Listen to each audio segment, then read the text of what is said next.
श्री सनत कुमार जी कहते हैं, प्रेम सबसे करो, ममता किसी से ना करो।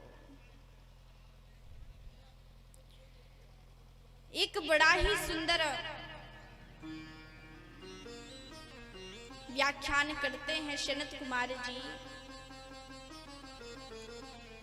कि प्रेत आत्माओं को भी कथा सुनकर मुक्ति मिल जाती है।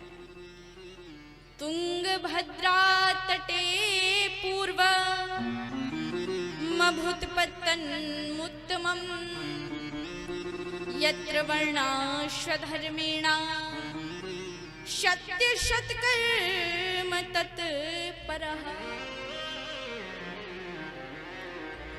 तुंगभद्रा नदी के किनारे बड़ा सुंदर नगर था जिसका नाम था उत्तम नगर। वहां पर बड़े बड़े ऋषि मुनि पंडित जी रहते थे। वहां एक पंडित जी वास किया करते थे, उनका नाम था आत्मदेव। आत्मदेव का अर्थ होता है जिसने आत्मा में देवत्व का दर्शन किया हो, उसका नाम आत्मदेव है। आत्मदेव जी महाराज बड़े सुशील थे, कर्मकांडी ब्राह्मण थे। कथा सुनाने के लिए लोगों के घर पर जाया करते थे। उनके विपरीत उनकी भार्या थी, नाम भी बड़ा विचित्र था, धुंधली देवी। यथा नाम तथा गुण। ये जो धुंधली देवी थी ना, इनकी एक विशेषता थी।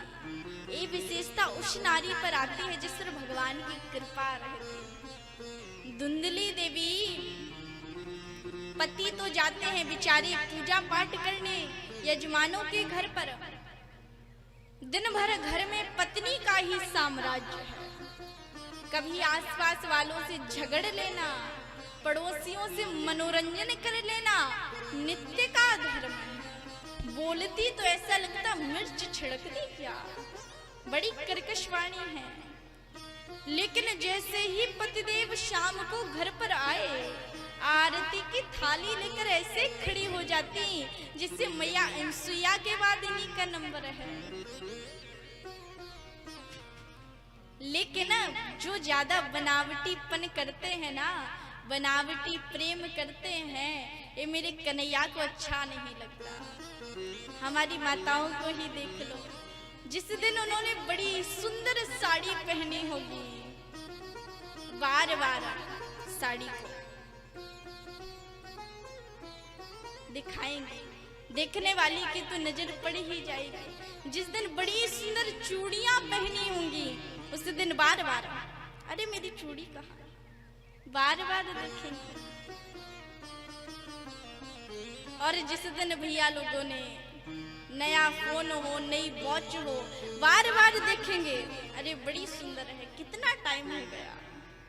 ये बनावटीपन मेरे गोविंद को अच्छा नहीं लगता, कन्हैया को अच्छा नहीं लगता। प्रभु कहते हैं कि तुम दिखावा मत करो। तुम जो बनावटी प्रेम करते हो, ऊपर से कहते हो राम राम और अंदर से कहते हो मेरी गली में आओगे तो मैं बताऊंगा। ये बनावटीपन मेरे कन्हैया को अच्छा नहीं लगता। धुंधली देवी का मन तो साफ नहीं, भावनाएं श्रेष्ठ नहीं, लेकिन जब पतिदेव आते तो हाथ जोड़कर खड़ी हो जाती। आत्मदेव जी के घर बड़ा धन है, लेकिन पुत्र नहीं है कोई। तुलसी का विरवाह है, रोज जल डालते हैं, लेकिन कभी तुलसी हरी भरी नहीं होती। घर में गाय है, बछड़ा बछिया कुछ नहीं हुआ। पड़ोसियों का आना शुरू हो गया। बढ़िया पड़ोसी भी भगवान की कृपा से मिलते हैं, ज्यादा बढ़िया मिल जाएं तो खाड़ कर ही मानते हैं। आत्मदेव जी के घर पड़ोसी आए, कहा देखा है तुलसी का बिरवा है, कभी हरा भरा नहीं होता। घर पर गाय है, बांझ हो गई, बच्चा बच्चिया कुछ ना हुआ। हम कहें तुम्हारे घर पुत्र नहीं है, बेटा नहीं है, तुम्हारे देवता भगवान तुमसे प्रसन्न नहीं है। इतना कहकर पड़ोसी चले गए। आत्मदेव जी के मन को बड़ा दुख हुआ, घर छोड़कर वन में चले गए। 3 दिन तक वन में बैठे रहे। तीसरे दिन शाम को एक महात्मा जी गुजर रहे थे। हमारा जो चेहरा होता है ना, कैमरे की तरह होता है। दूर से देखो किसी को भी पता चल जाता है वह ज्यादा विद्वान है, मूर्ख है, अच्छा है। महात्मा जी ने देखा बैठे हुए पंडित जी बड़े विद्वान लगते हैं लेकिन उदास हैं। गए, कहा क्या बात है, आप बड़े उदास दिखाई दे रहे हो। चरणों में गिर गए, कहा महात्मा जी क्या बताएं, मेरे बेटा नहीं है, बेटा चाहिए। महात्मा जी ने कहा क्या करोगे बेटा लेकर? संसार के बेटे तो सब ऐसे ही होते हैं।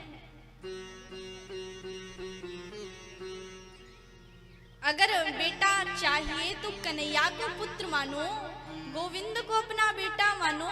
इस संसार के बेटे क्या करते हैं, हम मर जाते हैं, खोपड़ी में डंडा मार देते हैं, खोपड़ी फट जाती है, उसमें 2 लोटा घी भर देते हैं, जला देते हैं।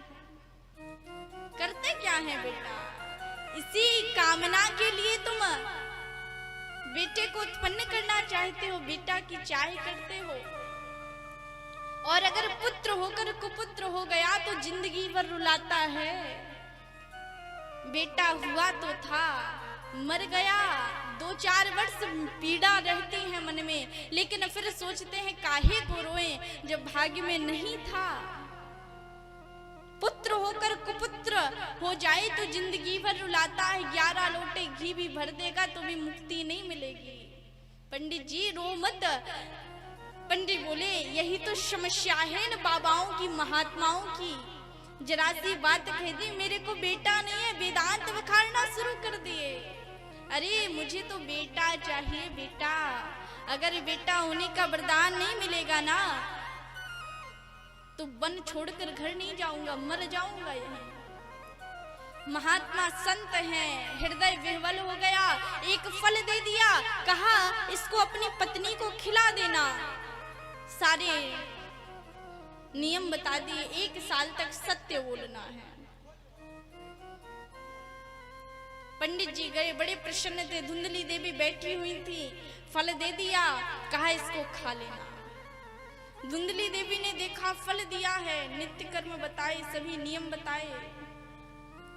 धुंधली देवी ने देखा तो अपनी सहेली के घर गई, रोने लगी वहां पर। मेरे पति तो भोले भाले हैं, मुझे फल दे दिया, किसी महात्मा ने, किसी बाबा ने फल दिया है, खाने से बेटा हो जाएगा, मेरा पेट बढ़ जाएगा। मैं सत्य नहीं बोल सकती, जब तक किसी की चुगली ना कर लूं मुझे नींद नहीं आती रात में। सत्य कैसे बोलूंगी, मेरा पेट बढ़ जाएगा, 9 महीने तक कैसे रहूंगी, प्रसव की पीड़ा मैं नहीं सह सकती। जिसके घर बहुत साधन है उसका घर खाने वाला कोई नहीं, और जिसके घर खाने वालों की लाइन लगी हुई है उसके घर अन्न का दाना नसीब नहीं होता। सहेली के घर 9 पुत्र हो गए, 10वां होने वाला है, गर्भवती थी। धुंधली देवी ने कहा सुनो, तुम मुझे अपना पुत्र दे देना, उसके बदले में बहुत सा धन दे दूंगी। कहा ठीक है। परीक्षा के लिए उस फल को गाय को खिला दिया। जब सहेली के पुत्र हुआ, धुंधली देवी लेकर आ गई, पति से कह दिया मेरे को पुत्र हो गया। आत्मदेव जी भी बड़े भोले भाले, अरे मेरे घर बेटा हुआ है, बड़ा उत्सव मनाया। और जिस फल को गाय को खिलाया था, 6 महीने बाद उसने भी सुंदर से पुत्र को जन्म दिया। उसका नाम गोकर्ण रखा गया। उसका पूरा शरीर जो था वो मनुष्य जैसा था, और जो कान थे ना, कान गाय जैसे लंबे लंबे थे, इसलिए उसका नाम गोकर्ण रखा गया। आत्मदेव जी ने देखा मेरा नाम आत्मदेव, अपने पुत्र का नाम रखूंगा परमात्मा देव। धुंधली देवी ने कहा 9 महीने गर्भ में हमने रखा, नाम अपने नाम से मिलता जुलता रखते हो। हमारा नाम है धुंधली देवी, अपने पुत्र का नाम रखूंगी धुंधकारी। गोकर्ण पंडितो ज्ञानी धुंधकारी महाखला, महान खल हो गया। देखिए, जिस घर में इकलौता पुत्र हो, उस घर में माता पिता को सावधानी से बचपन में सुंदर शिक्षा देनी चाहिए। बचपन में गोली से खेलने लगे, कंचे से खेलने लगे, और बड़ा हुआ धुंधकारी ताश पत्ते खेलने लगा, और बड़ा हुआ जुआ खेलने लगा, हारने लगा, पैसे लगाने लगा, माँ दे देती, ले जा बेटा सब तेरा ही तो है। पैसे से काम ना चले, सोना चांदी ले जाने लगा, माँ दे देती, ले जा बेटा। घर में जितना धन था सब समाप्त हो गया, चोरी करना शुरू कर दिया, चोरी में पकड़ा गया तो डाका डालना शुरू कर दिया। रात्रि के 12 बजे सिर पर काली पट्टी बांधकर आता है। आत्मदेव जी ने देखा, कहा मेरे स्वर्ग जैसे घर को तूने नरक का अड्डा बना दिया।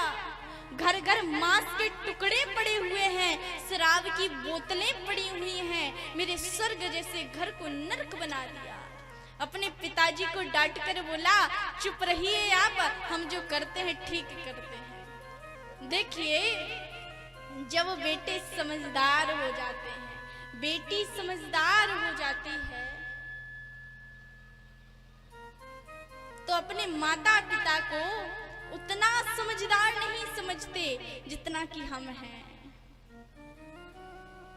मूर्ख भी नहीं समझते, लेकिन उतना समझदार नहीं समझते जितना कि मन से कहते हैं कि जितना समझदार हम हैं। आत्मदेव जी ने डांट दिया, कहा हम जो करते हैं ठीक करते हैं। आत्मदेव जी अब रोने लगे। पहले तो रोए थे पुत्र के लिए, अब जब पुत्र हो गया तो पुत्र के होने से रोते हैं। गोकर्ण जी आए, गाय का पुत्र था, पिताजी कहकर बुलाता है, बिठाया, कहा आप बड़े उदास दिखाई दे रहे हो, क्या बात है।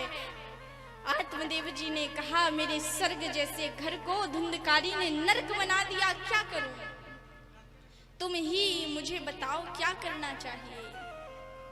तो गोकर्ण जी महाराज बड़ी सुंदर बात कहते हैं, देहे स्थिमांसिरुधरे भीमतिम त्यजतम जाया सुतादिषु सदा ममतां विमुञ्च पश्यानिशं जगदिदं क्षणभंग निष्ठं वैराग्य राग रसिको भव भक्ति निष्ठः।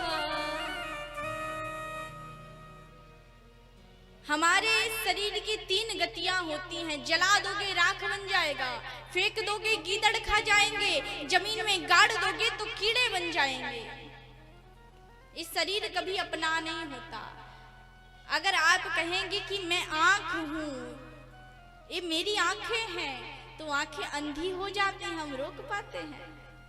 अगर मैं कान हूं तो कान बहरे हो जाते हैं, हम इन्हें रोक पाते हैं। अगर मैं हाथ है तो हाथ टूट जाते हैं, हम रोक पाते हैं। अगर मैं पैर हूं तो पैर लंगड़े हो जाते हैं, हम इन्हें रोक नहीं पाते। और अगर ये मेरा शरीर है तो शरीर मर जाता है, क्या हम इन्हें रोक पाते हैं।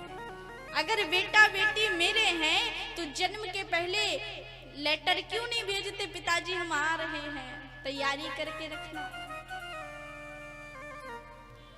अगर मैं शरीर हूं तो पहले से लेटर नहीं रखते कि अब हम मर रहे हैं। हर जगह लिखा रहता है नो स्मोकिंग, मतलब सब जगह लिखा रहता है यहाँ पर थूकना मना है, बैठना मना है, फूल तोड़ना मना है, लेकिन कहीं पर लिखा है कि यहाँ मरना मना है। कहीं नहीं लिखा, किसी भी जगह मर सकते हो, किसी भी जगह। यह शरीर अपना नहीं है। जब समझाया जिसको तुमने अपना माना है वह तुम्हारे नहीं हो सकते। मन की खटपट नहीं मिटेगी, बहुत समझाया, आत्मदेव जी समझ गए और घर छोड़कर वन में चले गए। भागवत जी के 10वें स्कंद का पाठ किया, गोविंद को प्राप्त किया।